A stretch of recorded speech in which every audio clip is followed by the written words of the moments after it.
Let's turn the clocks back a little bit, back to March.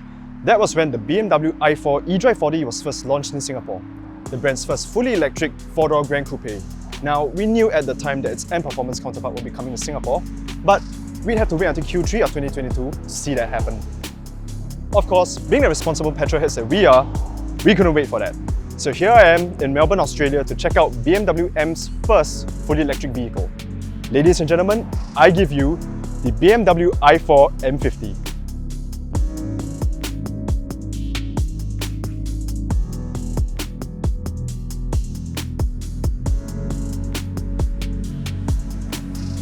Like the eDrive 40 variant, this also has plenty of blue inserts as is befitting of any BMW i car, but it's a lot more aggressive with these closed-off gloss black bumpers, this grille insert with this dimpled pattern like we see on the iX3, black surrounds, M badges everywhere, more aggressive 19-inch rims, and as you can see, or you may not be able to see it, there are a lot of dead bugs on the grille because we've been driving this for a little bit, so that's how quick this car is.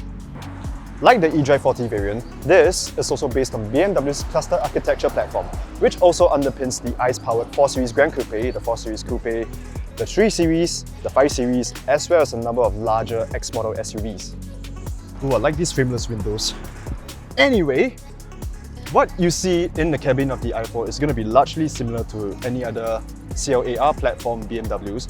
You got an identical center console with these blue inserts.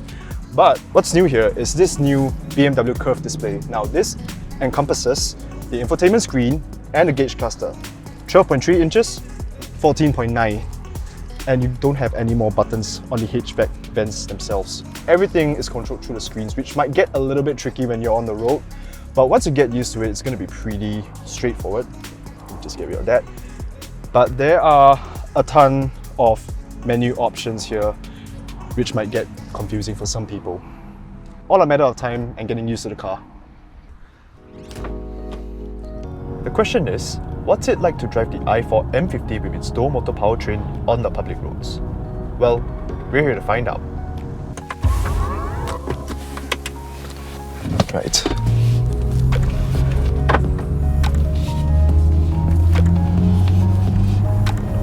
Alright, so this has 544 horsepower, 795 Newton meters of torque. According to the spec sheet, this does 0 to 100 in 3.9 seconds. That's the same as an M3 and M4 competition. So if I just put my foot down, it doesn't kick quite as hard as some other EVs, but it is substantial. Okay, now we got a more open bit of road down here.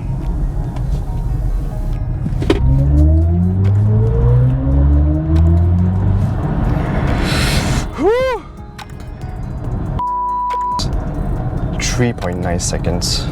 Yeah, I'm not going to test that claim. So, the power, that's good, but you don't actually get the full 554 horsepower all the time. That only happens in Sport Boost mode in bursts of 5 seconds. In most instances, you have 350 kilowatts to work with, which I can't calculate right now on the road, so I'm just gonna let that number appear somewhere here. So, in terms of performance metrics, well, this obviously has the power, but at the same time, it's so quiet and composed in certain situations. I'm just gonna put it in comfort now. And you just waft along the road comfortably.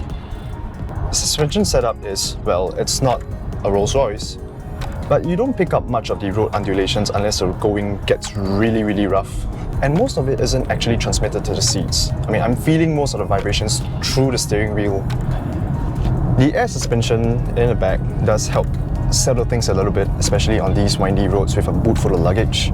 But what's not so good is that you have to remember, this has a bunch of battery cells, 80.7 kilowatts worth, jammed in the floor pan. So it weighs 2.2 tons. That's half a ton more than an M3. I mean, no doubt this car has way more struts and bracing elements because it doesn't have, well, an engine. And if you don't get it right, the heft of the car pulls you outside of your intended driving line. But despite the weight of the car, the chassis actually handles its heft rather well. It's only when I'm going through a set of corners that I realize how much this car weighs.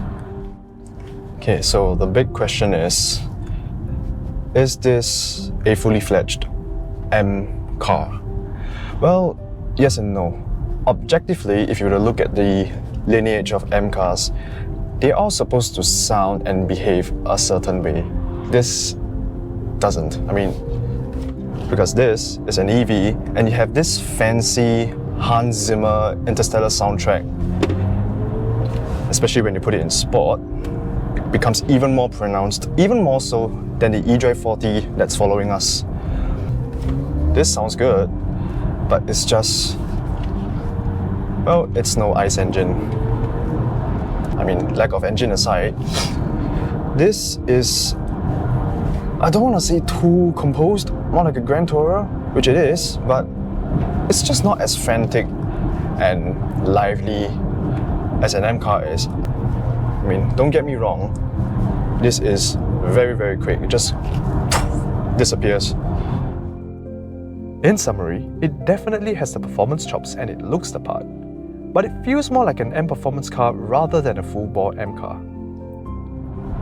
I'm sure BMW has something down the pipeline, but for now, this is the only thing we get. If you're an M aficionado, you might want to take a look at this though. This is TopGear Singapore. Thank you very much for watching.